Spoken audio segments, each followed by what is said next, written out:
자, 우리가 지난주에 우리 6월절 이야기를 했던 거 다 기억나시죠? 하나님께서 이스라엘 백성을 위해서 모세를 민족의 지도자로 세우시고 출애굽을 준비하셨다. 그러나 애굽 왕 바로는 모세를 통해 전해지는 하나님의 명령을 들으려 하지 않고 이스라엘 백성들을 보내주지 않으려고 했죠.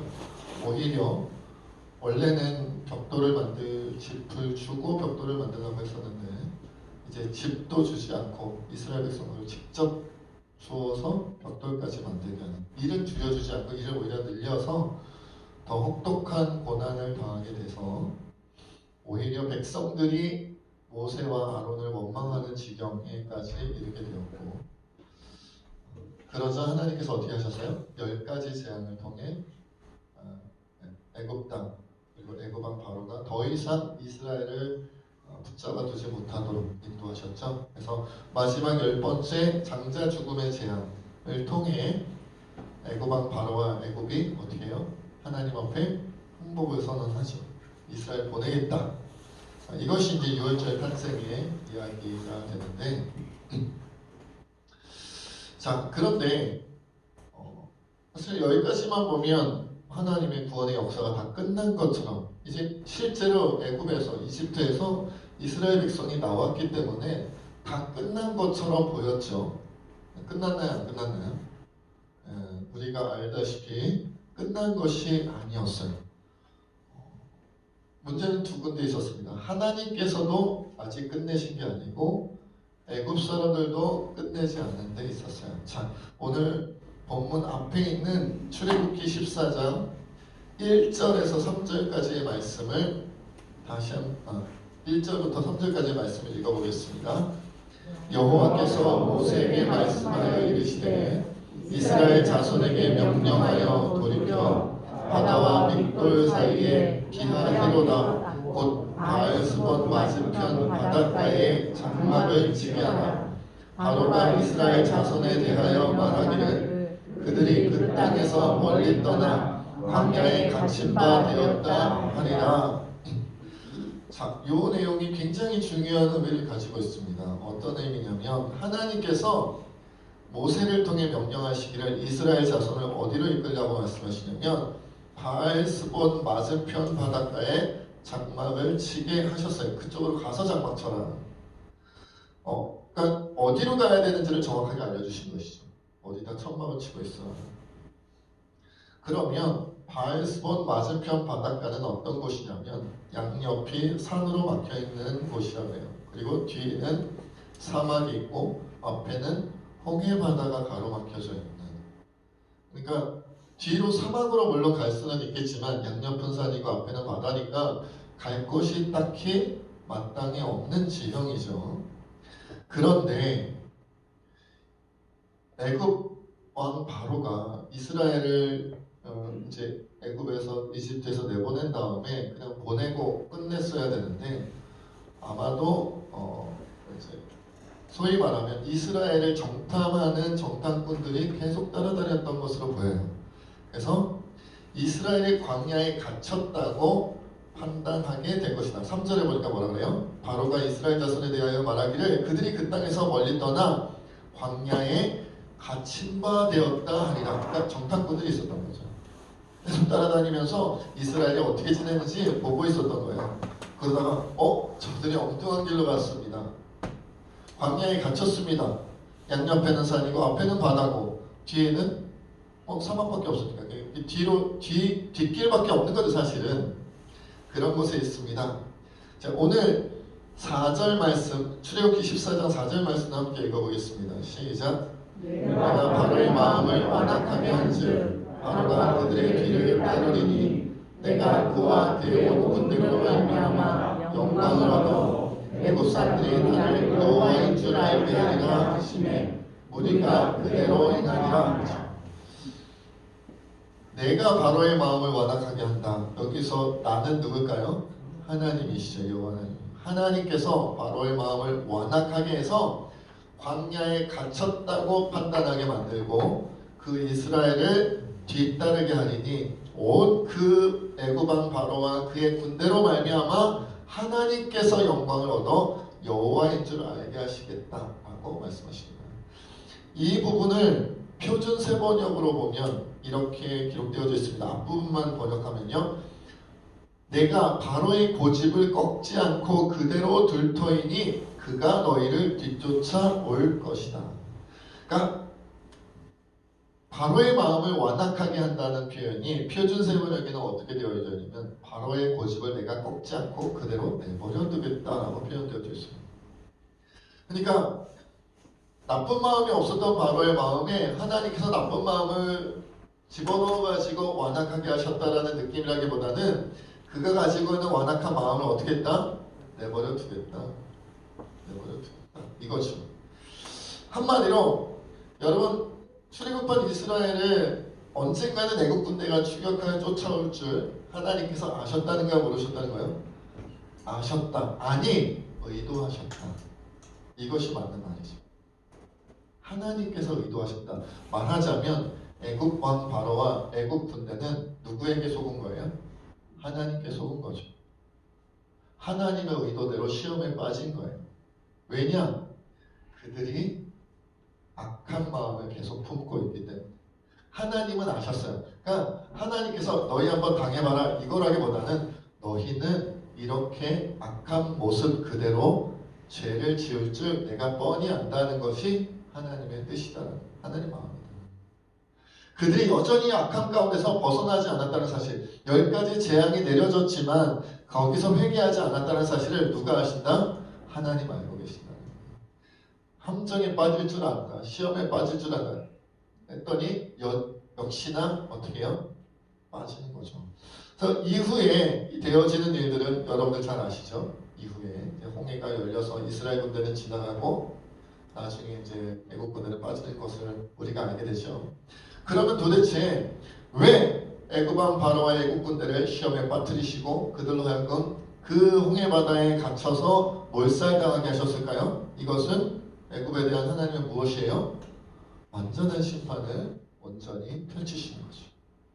또 반대로 이스라엘에게는 무엇을 보여주시고 이루고자 하시며요? 완전한 구원을 이루고자 하십니다.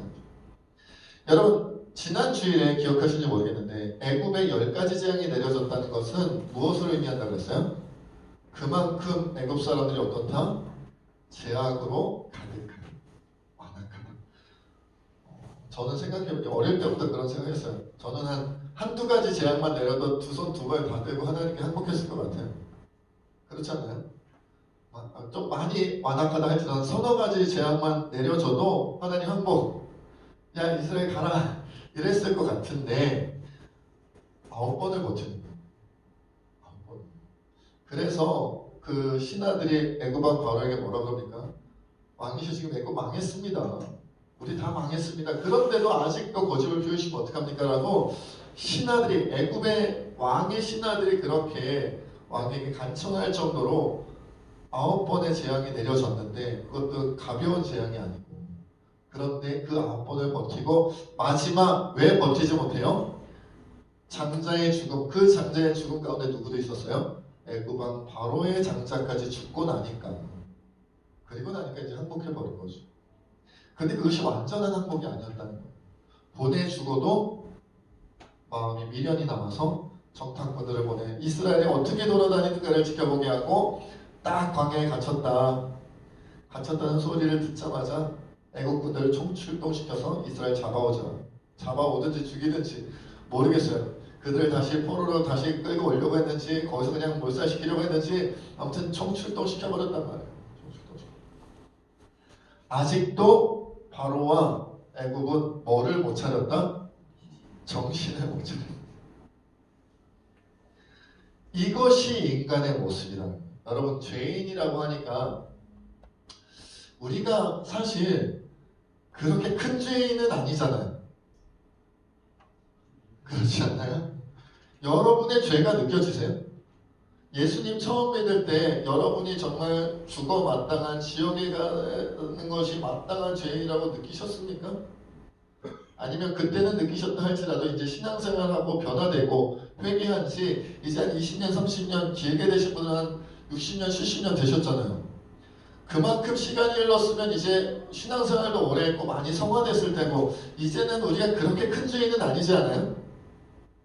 라고 생각하는 것이 누구의 생각과 비슷하냐면 애굽 사람의 생각과 비슷합니다. 애굽 사람들이 이렇게 생각하지 않았을까요? 우리가 재앙을 당한 것은 저 유대인들, 이스라엘의 하나님이 강해서지 우리가 죄가 많아서가 아니다라고 생각하지 않았을까요? 우리 죄가 많아서 재앙을 당한 게 아니라 우리 신이 저들의 신보다 약하기 때문에 재앙을 당한다라고 생각하지 않았을까요? 원인을 어디서 찾는다? 신에게서 찾았을 것이다. 그러나 재앙을 당하는 건 누구 때문이었어요? 인간의 죄 때문이었다. 여러분, 하나님이 심판하심은 내 말 안 들었으니까 한번 당해봐라 이것이 아니라 무엇 때문이에요? 죄악에 빠져있기 때문입니다. 너네 마음에 안 들어. 너 정말 마음에 안 들어. 제가 목회하면서 전도사 때 부교육자 시절에 그런 이야기를 가끔 들었어요.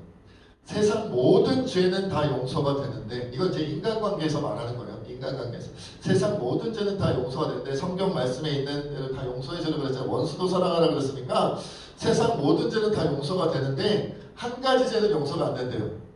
성령 해방죄. 이랬으면 성경적인데 그렇게 말씀 안 하시더라고요, 목사님들. 뭐는 용서 못 받는다고 했을까요? 괘씸죄는 용서 못 한다. 괘씸죄는 용서 못한다고 그러시더라고요. 이 얘기를 제가 한 분한테 들은 게 아니에요. 여러 분한테 들었어요. 그러니까 괘씸죄가 정확하게 뭔지 전 잘 모르겠습니다. 예, 제 성향상 괘씸죄 잘 모르기 때문에. 근데 가끔 느끼긴 적은 있었던 것 같아요. 한마디로 그런 거 아닐까요? 이게 맞는지 모르겠습니다. 제 느낌상 이런 것 같더라고요. 자기 자리를 지키지 않고 기어오를 때,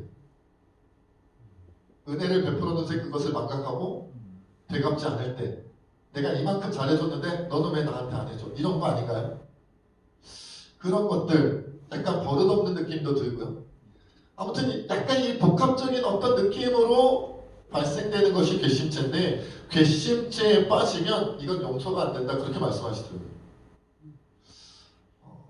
근데 사실 인간들 가운데 하나님 앞에 괘씸죄에 빠지지 않은 사람은 없지 않아요. 사실은 인간과 인간 사이에서의 괘씸죄가 아니라 누구에게? 하나님께 대하여 괘씸죄는 있을지 몰라도 인간 사이에는 다 50보, 100보. 누구는 괘씸죄가 있는데 누구는 없지 않다는 거예요. 다 있다는 거예요. 그래서 하나님의 심판은요, 적당히 하시지 않습니다.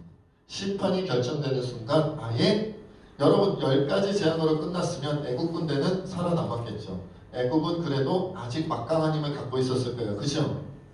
10가지 재앙이 내려졌지만, 그러나 홍해의 애국 군대를 전부 다 수장시킴으로 말미암아 이제 애국에는 모든 힘과 능력을 잃어버린 바 된 거예요. 하나님의 심판은 이렇다는 거죠. 하나님께서는 적당히 심판하시는 법이 없어요. 하나님은 아무 때나 심판하시지 않고요, 오래 참으시고 오래 견디시고 자비가 많으신 분입니다. 그 어떤 피조물들과 어떤 창조물들과 비교해도 우리 하나님만큼 마음이 넓고, 우리 하나님만큼 오래 참으시고, 우리 하나님만큼 많이 용서하시고, 우리 하나님만큼 있을 수 없는 사랑을 베푸시는 분이 있어요, 없어요? 없어요. 없습니다. 그러나 하나님께도 뭐가 있다? 선이 있다. 하나님의 용서에는 분명한 선이 있습니다. 하나님의 용서의 기준이 분명히 있다는 거예요. 그 선을 넘으면 그때는 심판하시는데, 어떻게 심판하신다? 인간이, 피조물이 감당할 수 없을 정도의 심판이 내려진다는 거예요. 여러분, 오늘 본문 말씀 함께 읽어볼게요. 출애굽기 14장 26절에서 28절. 본문 조금 뒷부분이죠. 출애굽기 14장 26절로 28절입니다. 함께 읽습니다. 시작. 여호와께서 모세에게 이르시되 내 손을 바다 위로 내밀어 물이 애굽 사람들과 그들의 병거들과 마병들 위에 다시 흐르게 하라 하시니, 모세가 곧 손을 바다 위로 내밀매 새벽이 되어 바다의 힘이 회복된지라. 애굽 사람들이 물을 거슬러 도망하나 여호와께서 애굽 사람들을 바다 가운데 덮으시니 물이 다시 흘러 병거들과 기병들을 덮되 그들의 뒤를 따라 바다에 들어간 바로의 군대를 다 덮으니 하나도 남지 아니하였더라. 하나도 남김없이 다 벌하시는 것이 하나님의 심판입니다. 신앙생활을 오래 하다 보면 뭐가 생기냐면, 이건 제 경험입니다. 근데 저만 그런 것 같지는 않아요. 뭐가 생기냐면 약간 오만함이 생깁니다. 오만함이 생깁니다. 자기가 뭐가 된 줄 아는 것처럼 생각하는 경향이 생겨요. 내가 그래도 신앙생활 몇 년 했고, 내가 그래도 교회에서 이런 일들을 감당했고, 나의 과거에 내가 이런 공적을 쌓아 올렸다라고 생각하는 부분들이 다 생겨요. 내가 처음 교회 다닐 때는 죄가 나의 선함보다, 의로움보다 더 많았겠지만, 내가 교회 생활을 하면서 이제 10년, 20년, 30년, 40년, 50년, 이제 거의 뭐 70년, 80년 가까이 신앙생활을 하다 보니까 이제는 나의 죄보다 나의 선함이 훨씬 크지 라고 생각하는 성향들, 경향들이 생기는데, 그것이 다 신앙인의 오만함이고 교만함이다라는 거예요. 그렇게 됩니다. 여러분, 그 생각 자체가 죄인 것을 깨달아야 됩니다. 늘 말씀드립니다만 우리의 선함, 우리의 의로움은 어느 순간 나에게 있던 선함이, 나에게 있던 의로움이 밖으로 나와서 이루어지는 것이 아니고 열매 맺는 것이 아니고 어떻다는 거예요? 내 안에 없던 선함이고 내 안에 없던 의로움을 누가 가지고 오신 것이다? 성령께서 예수님을 믿는 순간 내 안에 가지고 오셔서 내 안에 선함과 의로움의 열매를 맺게 해주시지만 그것마저도 내 힘으로, 내 능력으로 이룬 것이 아니다라는 거예요. 우리는 이 부분에서 착각하기 때문에 자꾸 내가 믿음이 좋아, 내가 신앙이 좋아, 우리가 잘하고 있어, 이런 착각에 자꾸 빠지는 거예요. 우리의 열매가 맺어지고 있고 그 선함, 의로운 성령의 열매를 맺고 있다면 우리가 잘한 게 아니라 누가 잘한 거예요? 하나님께서 잘하신 거죠. 하나님께서 잘하신 거예요. 근데 우리는 인간들이라 아직도 죄성에 머물러 있기 때문에 우리 교만함이 남아있어서 자꾸만 내가 잘했지, 우리가 잘했지 라는 생각으로 빠져있다라는 거예요. 그러면 여러분 결국 그것에 따른 그 교만함의, 오만함의 대가는 자칫 잘못하면 심판이고 자칫 잘못하면 하나님의 형벌을 받는 것으로 빠져버린다라는 거예요. 그러니 나는 어떤 존재다? 무익한 존재요. 의인은 없나니 나는 원래 의인이 아니다. 성령의 인도하심을 따라 의인이라 주님이 칭하여 주실 뿐이지 내가 원래부터 의인일 가능성이 남아있었던 것이 아니다라는 거예요. 아니다. 가끔 그리스도인들끼리 얘기를 하다 보면 저도 마찬가지로 저도 그런 데가 많고 같은 믿는 사람들끼리, 그리스도인들끼리, 성도들끼리 같이 얘기를 하다 보면 참으로 많은 경우에 많은 것들을 서로 우리가 판단하고 많은 것들을 또 이렇게 비판하기도 하고 많은 이야기를 오고 가고 하는데 한참 이렇게 우리 얘기하다 보면 그런 느낌이 들 때가 있어요. 그러니까 누구는 좋은 사람이고 누구는 나쁜 사람이라는 결론에 이르게 됩니다. 누구는 지금 잘하고 있고 누구는 잘못하고 있다는 결론에 이르게 됩니다. 근데 대부분 얘기 나누는 사람들은 괜찮은 사람들끼리 얘기 나눈다라고 착각하는 것 같아요. 우린 좋은 사람들이니까 이런 얘기를 해도 돼 라고 생각한다. 우리는 착한 사람이니까, 선한 사람이니까, 의로운 사람이니까 우리끼리는 얘기를 해도 돼. 그 얘기에 끼이지 않는 그 어떤 대상은 우리의 비판을 받아, 비난을 받아, 우리의 정죄를 받아 마땅한 사람인 것처럼 얘기하는 경우가 생긴다는 거죠. 그래서 그런 속담이 있지 않습니까? 자리에서 빠지면 비난받는데 그 자리에 없으면 비판받는 게, 절대 그 자리에 빠지면 안 돼요. 그래서 여러분께서 교회에 오래 있으셔야 돼요. 언제 어디서 어떤 사람들이 모여서 누구 내 얘기를 할지 우리 얘기를 할지 모르니까 이게 맞는 말이냐는 거예요. 그렇지 않다는 거예요. 그렇죠. 다시 말씀드립니다만 우리에게서 선한 것이 나왔다면 이렇게 말해야 되는 거예요. 사실은 저도 잘 못하지만 하나님께서 정말 그를 통해 선하게 역사하셨다. 반대로 어떤 죄악에 빠져있는 사람들이 있다면 그래 그 죄악으로부터 그 악함으로부터 사단의 공격으로부터 벗어나게 해야 된다. 이것이 맞는 말 아니겠냐는, 이것이 맞는 태도요 마음의 자세가 아니겠냐는 거예요. 결국 이렇게 애굽인에게는 완전한 완벽한 심판이 이루어졌고 그렇게 애굽 군대는 끝나 버렸습니다. 그러나 사실 오늘 우리가 더 주목해야 되는 것은 애굽이 아니라 누구예요? 이스라엘이죠. 여러분, 우리는 정상적이라는 것도 좀 이상한 표현이긴 합니다만은 일반적인 신앙생활을 하기만 해도 우리는 사실은 애굽의 심판에 걱정할 것이 아니라 어떤 것을 바라봐야 될까요? 하나님이 이루어주시는 구원의 역사, 영광의 역사, 그것을 바라보며 나가야 되잖아요. 그러면 이 홍해 사건을 둘러싸고 있는 이스라엘 사람들의 믿음이 있다고 하는 하나님 백성이라고 하는, 오늘날로 치면 그리스도인이라고 하는 그들은 어땠는지 우리가 좀 살펴봅시다. 오늘 본문 10절부터 12절까지 함께 읽겠습니다. 시작.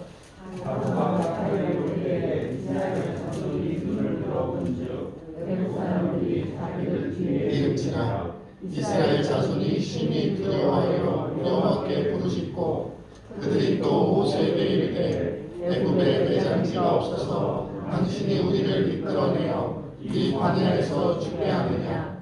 어찌하여 당신이 우리를 애굽에서 이끌어내어 우리에게 이같이 하느냐? 우리가 애굽에서 당신에게 이른 말이 이것이 아니냐? 이르기를 우리를 내버려두라. 우리가 애굽 사람을 섬길 것이라 하지 아니하느냐? 애굽 사람을 섬기는 것이 광야에서 죽는 것보다 낫겠노라. 앞에는 홍해바다가 있고 양옆에는 산이 있고 뒤에는 애국 군대가 쫓아오니까 10절 말씀에 이스라엘 자손이 심히 두려워야만 하죠. 그러나 여러분, 우리가 기억해야 되는 건 뭐냐면 조금 전에 10가지 재앙이 있었잖아요. 조금 전에 10가지 재앙이 있어서 그 강력한 애굽왕 바로 애굽의 군대가, 애굽 사람들이 포기하고 하나님 앞에 항복하고 이스라엘을 보내줬잖아요. 10가지 재앙이 내려지기 전에 심히 두려워한 것은 저는 이해가 돼요. 인간적으로 이해가 돼요. 그러나 10가지 재앙을 봤잖아요. 나의 강이 피로 변하는 재앙으로부터 장자의 죽음까지 10가지 재앙, 인간이 역사 이전에도 역사 이후에도 볼 수 없었던 어마어마한 기적의 사건을 10번이나 하나님이 반복해서, 그것도 뭐 10년에 한 번씩 보여준 것도 아니잖아요. 짧은 기간에 10번을 연속으로 보여줬으면, 그만하면 아무리 지금 상황이 이렇다 할지라도 하나님 구원하시겠지, 아니면 뭐 어떻게 하시겠지, 이렇게 생각할 법도 하지 않나요? 그런데 10가지 재앙은 이미 그들의 뇌리에서, 그들의 생각에서, 그들의 마음에서 사라졌어요. 뭐만 남았어요? 두려움만 남았어요. 앞에는 바다, 옆에는 산, 뒤에는 애국 군대, 이것만 보이는 거예요. 너무 답답하지 않습니까? 어떻게 사람들이 이럴 수가 있죠? 기억력이 전부 다 제로인가요? 전부 다 무슨 뭐 엉망증에 시달리고 있는 사람들인가요? 뭐 1년 전 사건이라고 해도 10가지 재앙이 내려졌으면 안 잊어먹을 것 같은데, 불과 며칠 전에 일어났던 그 사건을 완전히 알지 못하는 사람인 것처럼, 경험해보지 못한 사람인 것처럼 그런 모습으로 두려워하며 뭐라 그럽니까? 애굽에 매장지가 없어서 광야에서 죽게 하느냐? 어휴, 제가 다 화가 납니다. 제가 하나님 옆에서 수종 두는 천사였으면 주여 저를 보내셔서 저 이스라엘 저 버릇없는 것들, 저 배운 망독한 것들 제가 다 쓸어버리겠나이다, 그랬을 것 같아요. 그러니까 다행히 저는 천사가 아니고 사람이어서 그래서 이스라엘이 살아남은 줄 알아야 돼요. 저 같은 천사였으면, 저 같은 성령의 천사였으면 제가 막 창 들고 칼 들고 저 것들 가만히 안 두리라 막 이랬을 것 같아요. 그리고 마지막에 뭐라 그러니까 12절에 전 이 말이 너무 슬펐어요. 우리를 내버려두라. 우리가 애굽 사람을 섬길 것이라 하지 않았느냐? 우리를 내버려둬라. 우리가 그냥 애굽 사람 섬길 때 좀 내버려두라고 하지 않았느냐? 왜 엎드려 끌고 나와가지고 우리 다 죽게 만드느냐? 애굽 사람을 섬기는 게 광야에서 죽는 것보다 낫지 않겠느냐? 그러나 여러분, 이 답답함이 사실 우리에게 있지 않나요?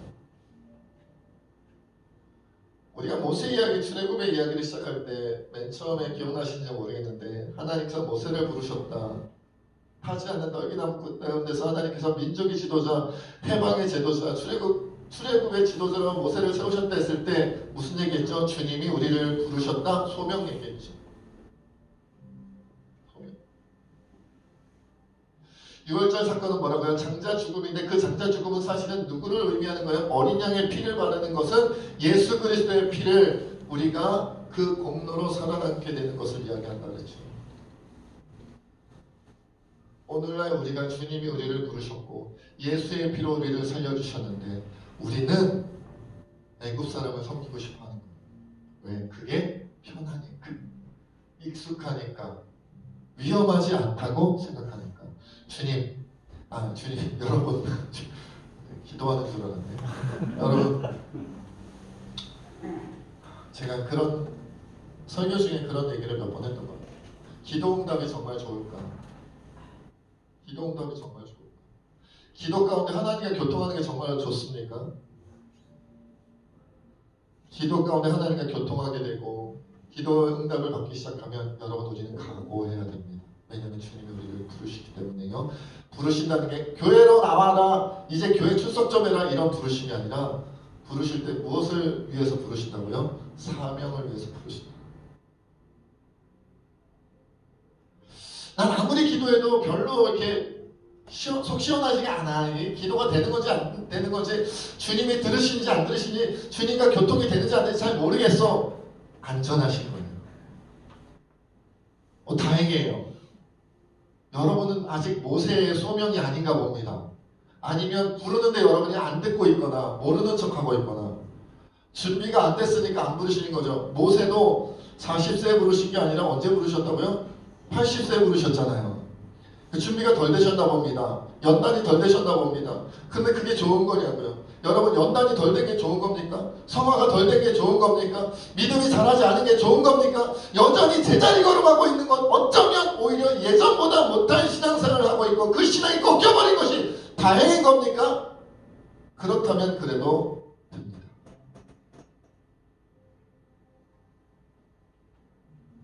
나는 기도에도 감동해서 아멘, 다행입니다. 들리면 어떻게 해요? 들리면 모세가 되는 거예요.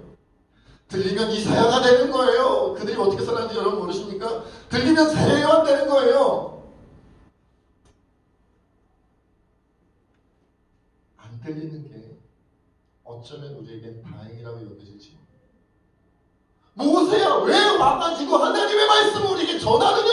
그냥 애굽을 섬겼으면 그래도 고기라도 먹고 힘들었지만 고난이었지만 괴롭기는 했지만 애굽 사람들 볼 때마다 우리는 왜 맨날 종이냐? 애굽 사람들은 주인인데 왜 우리는 노예냐?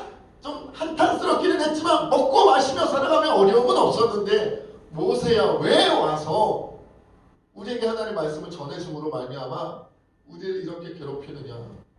광야에서 죽는 것보다 애굽 사람을 섬기는 것, 죄악된 세상을 섬기는 것, 하나님 모르는 척하며 살아가는 것, 아니 교회 생활은 하지만 사명과는 상관없이 살아가는 그 삶이 우리에게 훨씬 안락하고 편하고 안전하지 않았겠느냐. 괜히 모세가 서명받아갖고 사명 들고 와가지고 광야로 내버려갖고 앞에는 홍해, 옆에는 산, 뒤에는 애굽 군대 올려서 죽이느냐. 이것이 오늘날 우리 모습이지 않느냐. 완전한 구원은요, 여러분, 물에서 건져내는 게 아닙니다.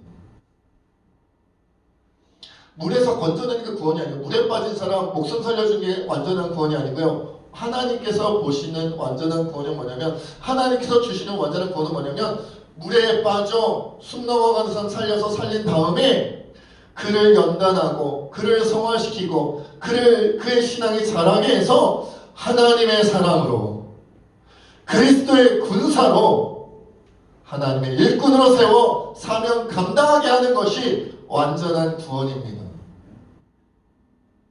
죽은 사람 살려내는 게, 죽은 사람 살려내고 끝! 구원 끝이 아니라 그의 평생에 그와 함께하며 하나님의 역사를 이뤄가게 하는 것이, 그것이 구원이에요. 그러니 주님이 보시기에 오늘날 교회의 모습, 오늘날 많은 그리스도인의 모습을 보면 아직 온전한 구원을 다 누리지도 못하고 맛보지도 않으면서 너무 일찍 만족하며 그냥 애국을 섬기겠다고 하는 그 모습으로 우리가 머물러 있지 않겠냐.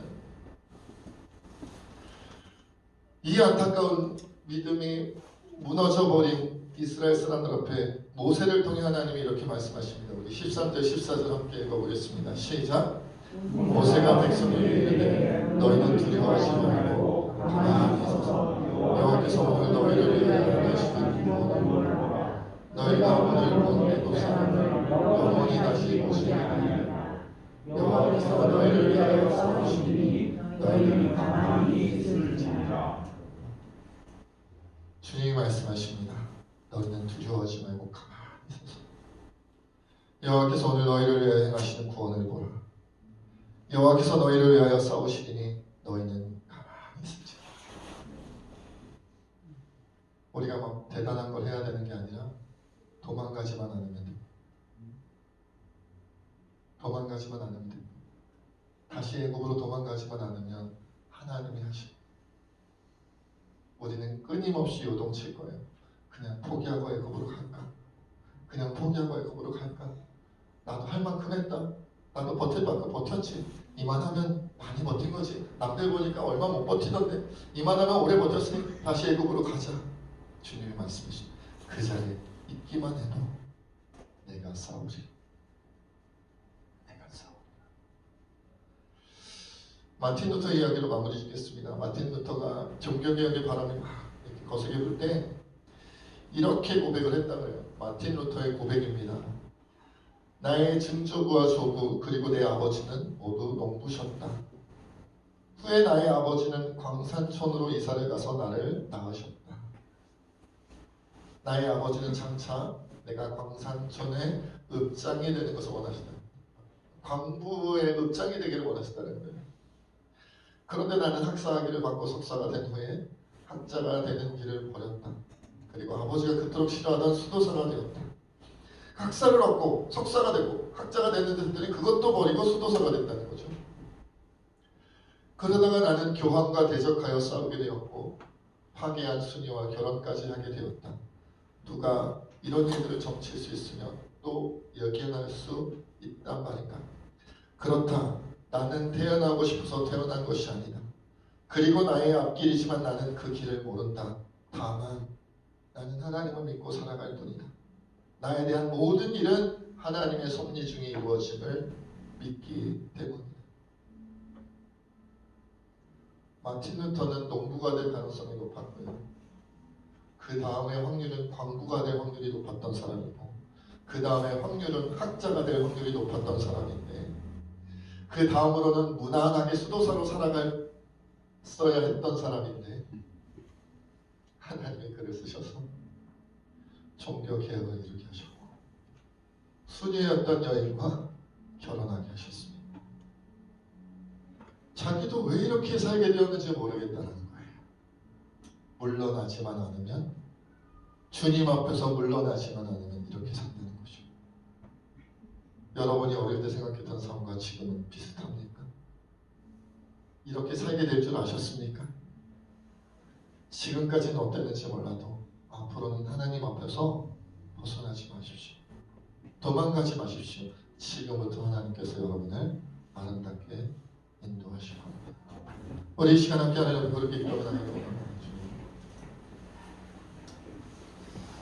우리도 인생에 많은 하나님께 대한 감사의 제목과 간증거리가 있지만 또다시 무너지고 무너지는 이스라엘처럼 믿음을 잃어버리고 애굽으로 돌아가고 싶을 때가 많은 사람들입니다. 그냥 세상에서 적당히 살고 싶은 마음들이 많아요. 교회만 다니면 되니까 예배만 드리면 되니까 소명이고 사명이고 그런 거 생각하지 않고 조용히 안락하게 살고 싶은 마음이 많은 사람들입니다. 그러할 때 주님의 부르심을 외면하지 않게 하여 주시옵소서. 주님이 부르실 때 두렵더라도 무섭더라도 그 자리에서 벗어나지 아니하고 하나님의 뜻을 마음에 품는 자들이 되게 하여 주시옵소서. 우리 시간 함께 하나님 앞에 기도하겠습니다. 아버지 하나님, 우리가